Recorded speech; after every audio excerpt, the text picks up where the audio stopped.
You know, there's just something exciting about getting a package in the mail. It's always a thrill, you know. Watching that tracking info, you know, just watching it get closer and closer and trying to predict the day it's going to get there. So exciting. So exciting. It's one of my favorite things. Basically, in short, what I'm saying is I got a package in the mail today. My first order I've put in at HobbyLink Japan in quite a few years. I don't really know why I stopped ordering from them. Just, yeah, in like 2011. I guess it was just my my less frequent Gundam kit buying, because that was where I got most of my Gundam kits. So there wasn't really much point in getting them because they don't carry a lot of the toys that I buy, you know, from Big Bad Toy Store or you know, stuff that I buy locally. So there wasn't really that much need to have an account with them anymore. So I just kind of forgot about it for a long time. But I found out about a couple of new kits put out by Bandai that I was really excited to get my hands on. And we'll look at them in a minute. But first of all, first thing that came in the box. I'm not going to do an unboxing review of this, but I'll show it off just quickly. It's the what is the model number? The GX9901DX Gundam Double X from the After War Gundam X series. It's a series I've never seen, but it's from the mid-90s. It was the successor series to Gundam Wing. The two series had nothing in common. It just happened to be the next series that aired, but it suffered from very low ratings and ended up getting canceled mid-run. So it never got a chance to finish its storyline. But from what I've read about it, it sounds really cool, and the mecha design is really neat. I nearly bought the Gundam X locally on more than one occasion, but never quite did. And then when I found out this was going to be coming out, I figured, you know what? I'm just going to wait and buy that instead. So I picked that up. The other stuff that I bought is from their Bandai's brand new Star Wars line. Yeah, I didn't see that coming. Fine Molds, which, if I'm not mistaken, is a subsidiary of Tamiya. Don't quote me on that. They used to have the license for Star Wars kits in Japan, and they did some amazing stuff. Their 72nd scale Millennium Falcon, one of the greatest model kits I've ever built. Their Slave 1, 72nd scale. Most of their kits were 72nd scale. There were a couple of 48s and a couple of smaller ones. But their Slave 1, top notch. Done in two different versions. Done as Jango Fett's version from Episode 2, and done as Boba Fett's from Episode 5, which, of course, is my personal favorite version, because Episode 2 can get worst Star Wars ever. Anyway. But they did some really amazing stuff when they had that license. They did some absolutely phenomenal stuff. Even their prequel kits, the Jedi Starfighter, and I think they did a Naboo fighter, and of course the aforementioned Slave 1. I don't think they did anything from Episode 3, because I think they lost the license by that point, but or there just wasn't any interest. But yeah, they did a lot of stuff from the classic trilogy: the Millennium Falcon, X-Wing, Y-Wing, TIE Fighter, TIE Interceptor. They never got around to doing Darth Vader's TIE Fighter, or a B-Wing, or an A-Wing, or a TIE Bomber, or like a Star Destroyer, or any of that kind of stuff. But they did a lot of the fighters, and all in the same scale, which was fantastic. Then they did a larger version of the X-Wing, larger version of the TIE Fighter. Never did a TIE Interceptor, which was a real big surprise to me. But nevertheless, their TIE Fighter was phenomenal. I did a build-up review of it with some tweaks. I added some lighting to it. Probably about 4 or 5 years ago. Great kit. I'll have a link somewhere down there if you want to watch it. But yeah, really, really great kit. But yeah, they lost the license a couple of years ago, and Bandai picked it up. And they've been really knocking it out. What I've heard about their stuff from my esteemed colleague, Too Old for Toys, they've done a few figure kits, kind of in the same vein as their sprue kits line. Fairly simple snap fit, but still very posable. So there's been a Darth Vader, there's been a Stormtrooper. I think there's going to be a Boba Fett, though I don't think there is one out yet. Pretty much all like characters in armor. No human figures quite yet. No unhelmeted or no unarmored characters yet that I'm aware of. Though there might be some coming out down the line. But there were two that really caught my interest. Two kits that really caught my interest. First of all, one of my favorite vehicles from the franchise, the AT-ST. Much as I wish they would do an AT-AT, because those goddamn things. I mean, these in 48 scale, an AT-AT would be like 18 inches tall. That's just bananas. And I have a Lego AT-AT that's pretty close to in that scale, so I should be able to make this work. And the other one I wanted was their latest kit released, and I think is going to be a huge, big mover. A 2-pack of R2-D2 and R5-D4. This R2 unit's got a bad motivator. Look! Luke not knowing that it was actually an R5 unit. Actually, it was R5 is a retcon. Back in the day, they were all R2 units. But anyway, we're going to take a look at both of these kits. As I said, we're not going to do an unboxing of the Gundam X because it's a Gundam. A Gundam is a Gundam is a Gundam. Like they're way more the same than I wish they were. All I end up doing is saying, oh, the molding's nice on this. Oh, this looks like it has some mechanical parts. Oh, this is parts for the head, some armor parts, yada, yada, yada. I mean, you look at one unboxing for a Gundam kit, and they're all pretty much the same. But these are both very, very different from anything I've ever done, and very different from each other. So we're going to take a look at them. All right, we're going to start with the AT-ST, because I said so. Our box cover is, it looks like it's probably a shot of the model rather than a screenshot from the movie, though it does have the photoshopped in blaster effect. I like this little burn mark on the front. That indicates that this is in fact the AT-ST that was commandeered by Chewbacca. If you know the movies as well as I do, you'll recognize that burn mark. That was on the full-sized set piece that was built for the film, and also was replicated on one of the articulated shooting props. And then, of course, there's just another one off in the background. Box sides, we got some posed photos. You can see it comes with some effect parts, some blaster effect parts, some more details showing off some markings. Looks like it comes with a Chewbacca figure. That burn mark might, in fact, actually be a decal. It also comes with a base that appears to have molded in footprints, so it can just plug in and sit there. I'm not sure if it's pre-painted or not. Kind of hope it's not. I'd like to work on my landscape painting skills.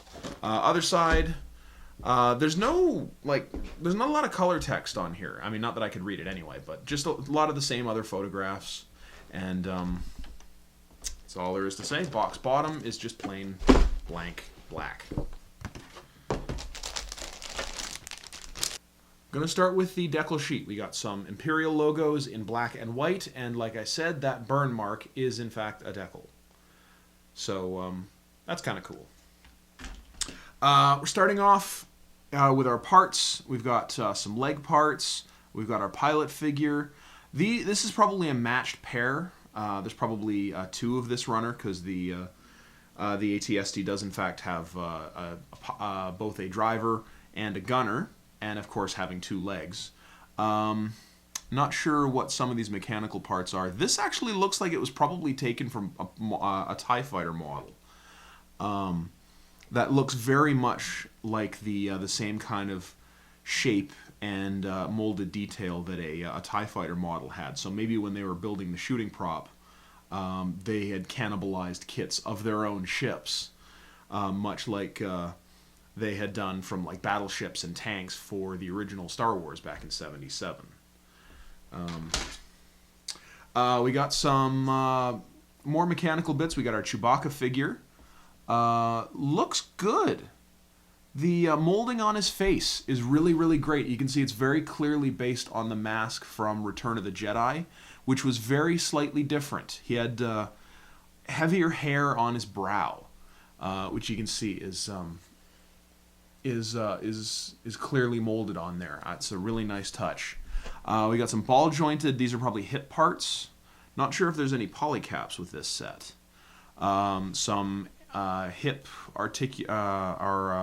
armature components, some cables and hoses, some pretty fine molding on these. I gotta hand it to Bandai. They've really went all out with some of this. This guardrail and these hoses and whatnot. Here's our effect parts, which are probably essentially like beam saber blades or lightsaber blades or whatever from their Gundam kits. Just plug into the blaster tip. And this is the base, which I'm very happy to see is molded not in color. So I'm going to get to have a little bit of fun doing some foliage on that. And there's nice big sockets to plug the feet into. As I said, there were going to be probably two of those runners. So here we have the second one, though this one has a little extension on the end of it. I'm guessing this is probably the mount for the main turret cannon. We got a blast shield here, it looks like. We got all the side cannons, some other odds and ends. Looks like because on the right side of the head, it's got a blaster, a small repeating blaster, and on the left side of the head, it has, I believe, options for either a rocket launcher, like a multi-tube rocket launcher, or some sort of missile launcher. Not really sure. It's been a long time since I've been up on the expanded universe, but it looks like they include two different options for weapons on that side. Incidentally, the pilot figure at this scale looks a little bit kind of chunky. He's got kind of a barrel chest going, which is kind of a drag. Not a lot of detail molded on the face. I mean, you can make out, like, he's got molded mouth, molded nose, molded with the goggles down over his eyes. There's not a lot of detail on his chest. There's some like creasing in his pilot's jumpsuit, but it's basically it's pretty basic. Molding, though, actually on the legs, I've neglected to mention. There's lots of layering of cool detail all over the place. There's also a pilot seat, I believe. Next up, we got more leg parts. These are probably the main, I guess you would call them the thigh pieces that mount directly to the chassis. Some more, I think these are all snapped together, which is not surprising considering it's a Bandai kit. We got the main turret cannon, which has drilled out barrels, so you can very easily plug in the blaster effect parts. And finally here we got the whole head, the whole chassis molded together in one piece. And it looks like the viewports are open, so you can probably pose them open or closed, which is cool. But yeah, lots of neat detail on the side. There's some good rivet detail around the where the bulge for the cannons, or the side-mounted cannons, would go. So that's really neat. Yeah, Bandai, I've always been impressed with the way they design like multi-part molds, so it's not just a clamshell. So there's like the clamshell and then two more halves that come in from the side. Like that's super impressive to me. Incidentally, we got another set of markings. These ones are self-adhesive, so we've got our water slides and our self-adhesive stickers. So those who don't like water slide decals or decals or whatever, as I don't, though I prefer them over self-adhesives, but you've got that option. Here we've got much of the we've got the interior, so which has 3 separate joystick controls. So I'm guessing this would be the driver's seat, this would be the gunner's seat. So the driver has like his throttle and his steering control. Gunner has his like turret control, and there is space behind. So I guess that's where Chewie was chilling out, or what that extra Ewok rather was chilling out while Chewie was driving. Though how in this tiny little cockpit this 7-foot tall monster was able to find room to sit down. We've got the back panel. We've got some really nice engine detail, some vents, and really nice molding. Not sure what this is. Probably part of the interior of the unit. Probably the back wall, I would say. Looks really great. Lots of real techie detail. You know, a good wash and some dry brushing would really bring that out. And a little bummed to see these. I was hoping for articulated viewports, like positionable instead of swap out pieces. That's kind of a bummer. But yeah, we got the same story here with the command hatch. It's 2 separate pieces. You got your closed and your open. You know, kind of a drag. But hey, you know, I'm not complaining. More interior parts for the cockpit. Lots. I like that quilting on the wall. I'm not sure if it's supposed to be like fabric, if it was in the film or anything, but I really like that kind of hatchwork checkerboard pattern on there. Lots of panels and hatches that can be opened inside. I mean, I imagine they probably Bandai probably went all out with references. Probably spent, you know, hundreds and hundreds of hours, you know, studying the detail in the film to get these as accurate as possible. And finally, for the interior, we've got, this is the forward control panel. You can see the twin viewports and lots of buttons and switches. Lots of other, you know, you got your top hatch. I think this is probably the bottom of the headpiece where it would attach to the lower chassis. Lots of other funky stuff. This is a really great looking kit. I can't wait to build it. And finally, we got our instructions. We got this very dramatic photo of the completed model with kind of eerie green backlighting. Incidentally, I neglected to mention on the box, there's Disney logos all over the place. I can't say I'm terribly shocked. Construction instructions, we've got our parts callouts, and then it folds out as a one big sheet, starting with the chassis and engine and gyro assembly, and then the legs. And oh, what was I thinking? Of course, those pieces that those kind of oval-shaped pieces were the that I thought looked like part of the TIE fighter, like they might have been part of the TIE fighter at one point. Are the feet? Of course they are. And the leg assembly looks like it's actually really complicated. I don't see any polycaps. I didn't see any polycaps actually in the pieces themselves. So this must be primarily styrene with like ABS jointing, which is kind of interesting. So yeah, got lots of detail in the legs, lots of complicated assembly steps in the legs, lots of those hoses and bits and pieces seem to attach on there as well, so that's really cool. And we got our cockpit interior, and final assembly on the back side, which here is printed in full color, whereas the rest was just, as you saw, in black and white. Interesting to note, the display base has a little insert so you can attach 2 of these together in multiple orientations. So if you buy more than one of these, then you can have several of them attached stably together. And oh, that ball joint that I noticed earlier on, that's for the head. So it looks like the head can kind of get some waggle in it as well. But yeah, this is looking really, really exciting. I'm really hyped to get this thing built. And now that that's out of the way, we are going to take a look at our pair of astromech droids. Much like the other box, very Spartan kind of box art, very black, very stark, with just a photo of the two completed models, with kind of a background scene in place. You can see there in front of the Jawa sandcrawler. There's a Jawa right there.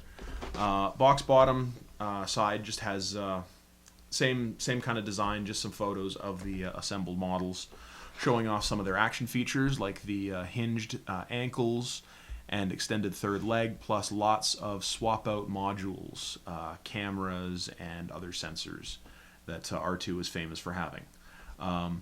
And I'm super excited that these can both do the tripod pose. Like, that's something that so many R2 figures have had such a hard time getting right, is the tripod pose.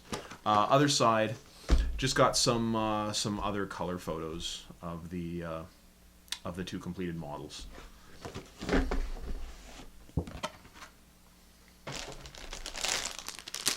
Again, we're going to start off with our water slide decal set. Quite a lot more of them in this thing than there was in the ATST. Some blue squares, some I think these go around the vents near the bottom of the body of the astromech. Some door covers for R5, some stripes for R5's head. Not really sure what some of these are for. But yeah, lots of markings that go all over the body of these things. Incidentally, I failed to mention these are 1/12 scale, so these would fit in well with any 6-inch scale figure. So like the Star Wars Black Label figure line would fit. We got some mechanical parts. Guessing we got some vents. Got a lot of the inserts. There's a lot of paired off stuff. Like there's like inserts for look like probably some of the tools that R2 uses. There's probably 2 of this runner, I would say, because I mean we're doing 2 droids that are basically identical except in color and in their heads. So it's not surprising we're going to have a lot of doubled up stuff. I think these go on the droid's ankles. This is I would say the turntable for the head. It says 1/12 R5, so these parts are all for R5-D4. But yeah, as I said when talking about the Gundam kit, there's not really a whole lot to say about mechanical details. But here we've actually got R2's dome, so this is nice. It's molded in 2 halves, but it looks like I think they tried to put the seam line somewhere inoffensive, because he's got his main kind of camera eye in the center, which would be pointed directly forward. So this would be like at a 90-degree angle. The seam between the 2 halves would be at a 90-degree angle relative to it. But it looks like they also fit it in such a place where like insert parts would cover up a good portion of it as well. So there's only maybe a quarter of the overall height of the dome that's actually got a seam on it. We got more of his accessories. There's the data extension thing that he plugs into computers. He's got his little grabber. I think this is an electrical shocker zapper thing. Sensor dish that he used when looking for Luke in The Empire Strikes Back when they were on Hoth. This is the insert for the top of the dome that all the little blue panels attach to. So you can pop them on and off and swap them out with all of his little gadgets. But yeah, same as R5, they all look really great. Here we got some color at last. The red chest inserts and the red head insert for R5-D4. Lot of blue stuff for R2. All of his head dome components. Looks like there's a lot of swap out pieces for all of his different swap out tools. Side parts for his legs. There's his big central camera eye. A little blue band that he has between his head and his body. And his main camera, molded in clear. I want to say it has a very, very slight greenish tint to it.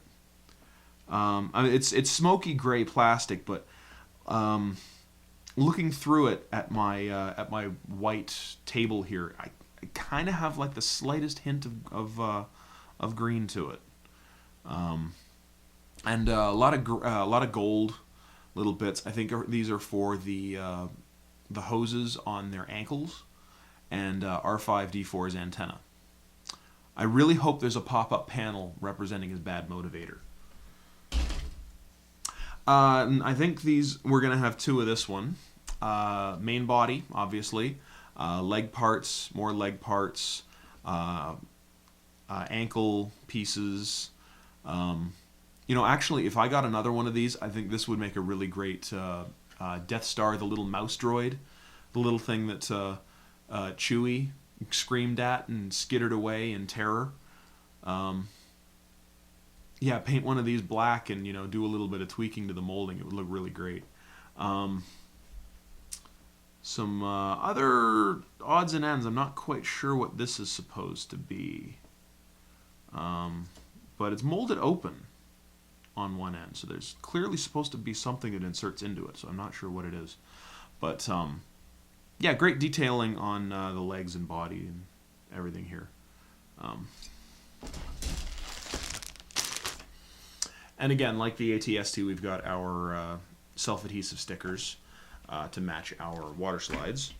We've got our body for R5-D4 with his unique head and some slightly different detail. I'm going to go ahead and say he probably doesn't have his bad motivator, which is a huge bummer. I guess you could say that Bandai just wasn't motivated enough. Ha ha ha. Bad joke is bad. Other than that, other than the head, basically identical to the last runner. And here we've got our display base. I think this is the exact same base that's been coming with all of their 1/12 scale figures, their Stormtrooper and their Darth Vader, which apparently are really great figures. They need a little bit of work right out of the box, but they're really great figures once they're built. This square for the human figures has a plate that fits into it. See, this plate right here would have like a little imprint around it that you would snap the foot into, but because these are astromech droids that don't have feet, there's no need for that, so it just plugs in ordinarily, and you just glue it in place. And this is one of those little snaps that holds the two bases together. Same as what the AT-ST came with, same as every other one. So you can arrange these in a permanent display side by side and have them all like evenly spaced. And finally, we got our instructions, same as the AT-ST, which just kind of got this minimalistic kind of cover art. We got the two completed models. Got some screenshots from the movie. About the only time that R5 was ever seen on screen. R2 getting shot, and R2 getting yelled at by C-3PO. Parts callouts and construction instructions begin with the main body of R2. It's kind of implying build both of them at once, but I think most people would do R2 first. But their bodies are effectively identical aside from coloration. So it does have the extending third leg. As you can see, it retracts fully inside the body. I'm not sure if there's like a mechanism to release it. I know that the Star Wars Black Label 6-inch figure, as you turn the head, it extends the leg. I kind of hope it doesn't. I like the idea of it being independent from the head, because that gimmick never really worked for me. But yeah, construction is fairly simple. Yeah, starts with the body, then on the legs, and then the head. And then final assembly is described at the top. With assembly of inserts and door panels and whatnot. And then the back page has your color and marking guide with quite a lot of optional gadgets. Though honestly, Aside from the lack of a bad motivator on R5, the one thing I think that R2 especially is missing is Luke Skywalker's lightsaber. Even the Black Label series figure had that, so I think I might try and make it fit with this figure,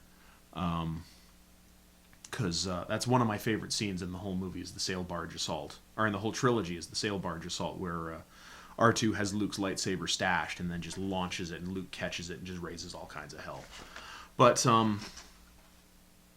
yeah, and then finally back page. Oh, here we've got R5's head assembly, then assembly of the bases, how to attach all the little gadgets and gizmos. Oh, he has his little saw that was only seen in Return of the Jedi, much like the lightsaber in his head. So that's a huge disappointment that he doesn't have a lightsaber, but he has his little saw.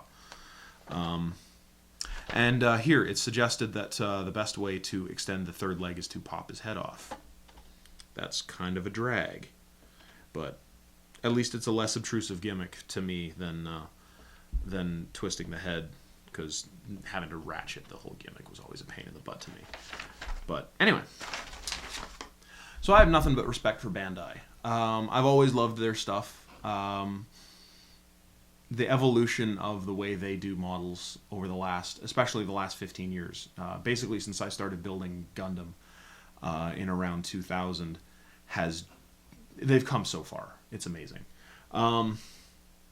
The design and engineering of these is really great. I'm really excited to get them built. Same with the AT-ST.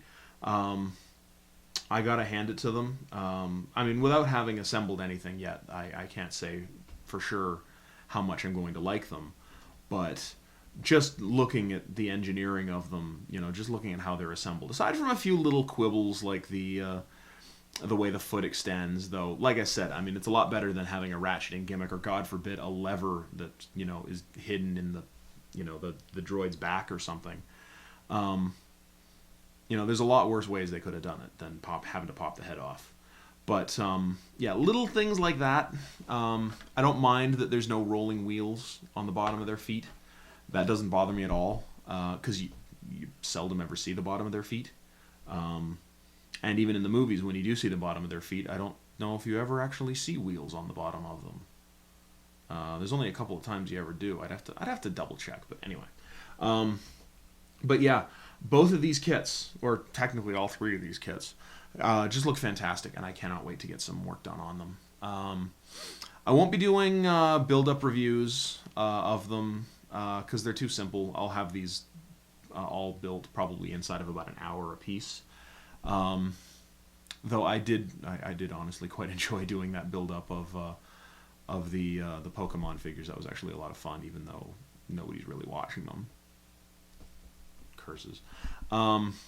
But yeah, these I think are going to be a lot of fun to assemble and show off when they're finished. So that's going to be a few days. Probably on the weekend, I'm going to try and get those knocked out and do some reviews of them when they're done. So, thank you everyone out there for watching. Happy modeling.